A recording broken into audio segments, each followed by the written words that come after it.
नमस्कार मित्रांनो, या व्हिडिओमध्ये आपण डेटा कम्युनिकेशन याबाबत माहिती घेणार आहे।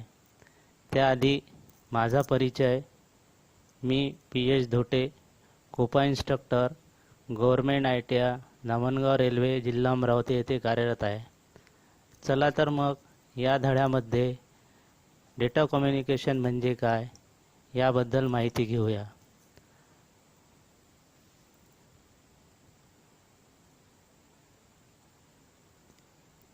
सर्वप्रथम डेटा म्हणजे युजफुल इन्फॉर्मेशन, उपयुक्त संगणकाशी संबंधित माहितीचा संच म्हणजे कॉम्प्युटर डेटा असे होतो। जेव्हा एकापेक्षा जास्त संगणक एकमेकांना जोडतात तेव्हा त्यांच्यामध्ये माहितीचे देवाणघेवाण होते, ज्याला एक्सचेंज ऑफ इन्फॉर्मेशन असे म्हणतात। तसेच कॉम्प्युटरमधील विविध भागामध्ये सुद्धा सिग्नलच्या स्वरूपात माहितीचे देवाणघेवाण होते।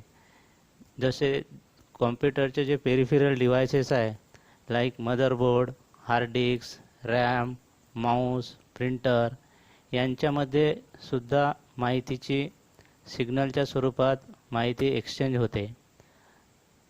तर याच्यामध्ये डेटा कम्युनिकेशन हे दोन घटकावर अवलंबून असते। एक आहे डेटा ट्रान्समिशन आणि दुसरा आहे कम्युनिकेशन चॅनल, ज्याला आपण ट्रान्समिशन मीडिया असे म्हणतो। तर डेटा ट्रान्समिशन म्हणजे प्रत्यक्ष जे सिग्नल आहे, जे एका ठिकाणाहून दुसऱ्या ठिकाणी वाहून जातात, त्याला डेटा ट्रान्समिशन असे म्हणतात। आणि कम्युनिकेशन चॅनल किंवा ट्रान्समिशन मीडिया म्हणजे जे प्रत्यक्ष माहिती किंवा सिग्नल वाहून नेणारे जे फिजिकल पार्ट आहे, जसं वायर्स आहे, केबल आहे, याला ट्रान्समिशन मीडिया असे म्हणतात। तर ट्रान्समिशन मीडियाबाबत आपण दुसऱ्या स्लाइडमध्ये पाहू। सुरुवातीला आपण डाटा कम्युनिकेशन म्हणजे काय ते पाहणार आहे, तर डाटा ट्रान्समिशन म्हणजे काय ते पाहणार आहे।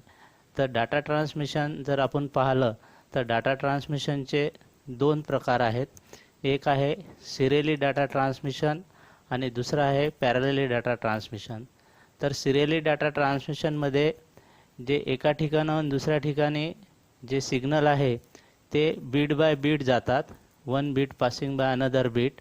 आपल्या इथे कॉम्प्युटर जे आहे हे इलेक्ट्रॉनिक्स डिव्हाइस असल्यामुळं आपल्याकडे जे सिग्नल आहे ते इलेक्ट्रॉनिक्स फॉर्ममध्ये आहेत, 0 आणि 1 बायनरी नंबर आहेत। यालाच आपण बीटसुद्धा असे म्हणतो आहे।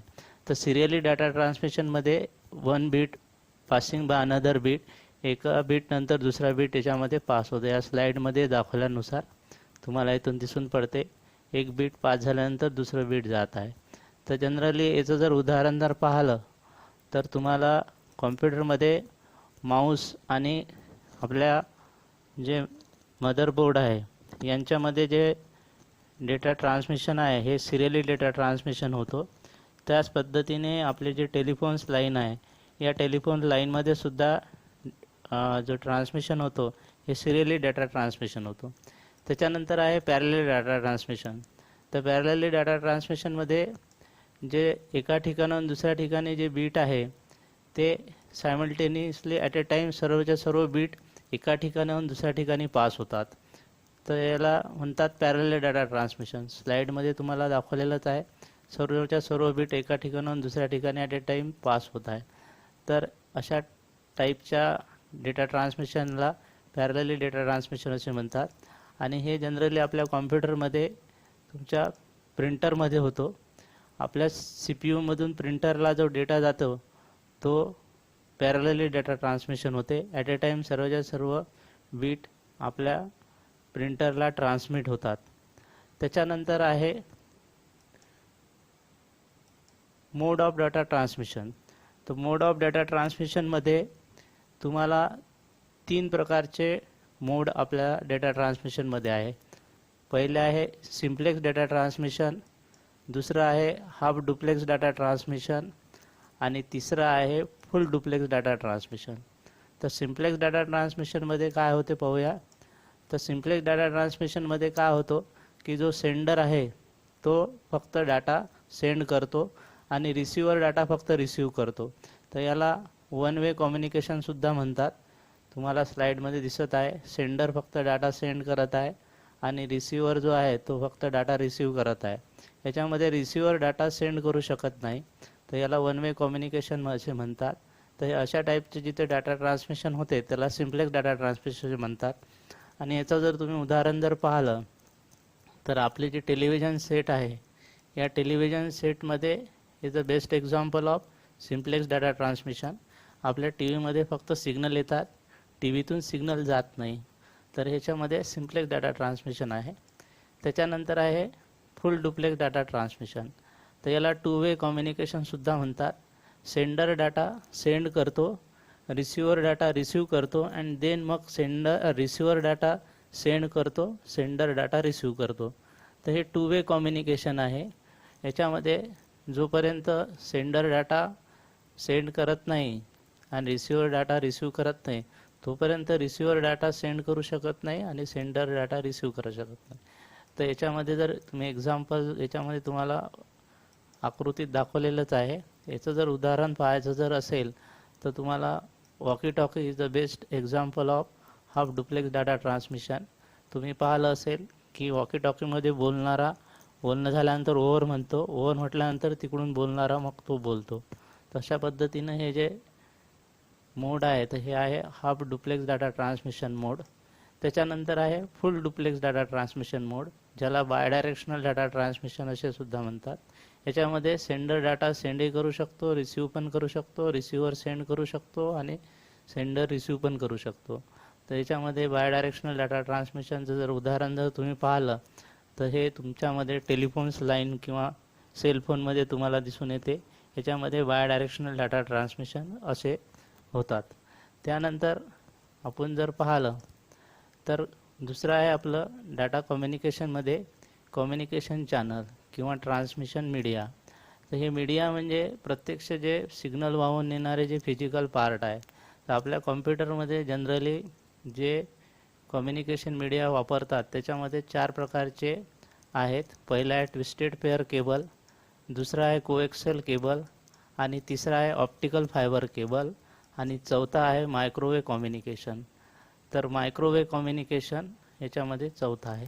तर ट्विस्टेड पेअर केबल जर पाहिलं तर ह्या केबल्स आहेत, एकमेकाला ट्विस्ट केलेल्या जातात. ह्या स्मॉल डिस्टन्ससाठी जर तुम्हाला एक कॉम्प्युटर किंवा अदर कॉम्प्युटर डिव्हायसेस जर एकमेकाला जर जोडायचे असेल तर तुम्ही याच्यामध्ये या ट्विस्टेड पेअर केबलच्या सहाय्याने जोडू शकता. याला आपण कॅट 5 किंवा कॅट 6 केबल असे सुद्धा म्हणतो. याच्यामध्ये RJ45 कनेक्टरच्या माध्यमातून एक डिव्हाइस दुसऱ्या डिव्हाइसला आपल्याला जोडता येते आणि याच्यामध्ये तुमचं डाटा कम्युनिकेशन होते. तर हे स्मॉल डिस्टन्ससाठी वापरले जातात, जसं लोकल एरिया नेटवर्क वगैरेसाठी. आणि हे तुम्हाला याच्यामध्ये स्लाईडमध्ये दिसत आहे कशा पद्धतीनं हे एक डिव्हाइस दुसऱ्या डिव्हाइसला जोडल्या गेलेला आहे.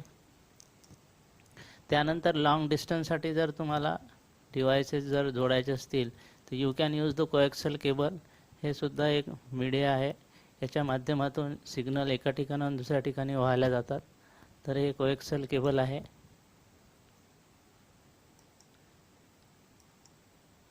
त्यानंतर आहे ऑप्टिकल फायबर केबल.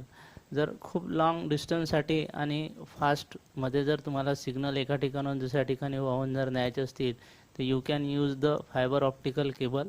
सध्या आता फायबर ऑप्टिकल केबलचा जास्त यूज होत आहे. याच्या माध्यमातून सुद्धा तुम्ही एक डिव्हाइस दुसऱ्या डिव्हाइसला जोडू शकता.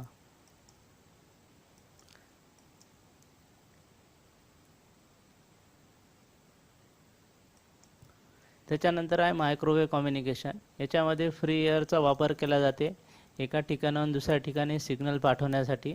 याच्यामध्ये हे लॉंग डिस्टन्ससाठी वापरतात. जसं एका कंट्रीमधून दुसऱ्या कंट्रीमध्ये जर सिग्नल पाठवायचे असतील तर you can use the receiving and transmitting dish antenna. Dish अँटिनाच्या साहाय्याने सॅटेलाईटच्या साहाय्याने याच्यामध्ये तुमचे सिग्नल एका ठिकाणाहून दुसऱ्या ठिकाणी पाठवले जातात आणि त्याच्यानंतर मग त्या कंट्रीमध्ये ते सिग्नल रिसीव्ह केले जातात. तर याच्यामध्ये सॅटेलाईट मदत करतो. तो सॅटेलाईट त्या सिग्नलला ॲम्प्लिफाय करून किंवा रिसीव्ह करून दुसऱ्या एंडला ट्रान्समिट करतो.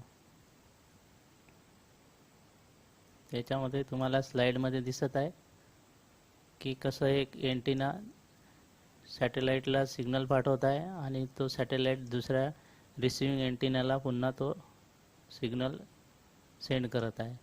तर अशा पद्धतीने आपल्याला आपण डाटा कम्युनिकेशन पाहिलेलं आहे. त्याच्यामध्ये डाटा कम्युनिकेशनमध्ये डाटा ट्रान्समिशन आणि प्रत्यक्ष ट्रान्समिशन मीडिया यांच्या दोघांनी मिळून डाटा कम्युनिकेशन हे होतं.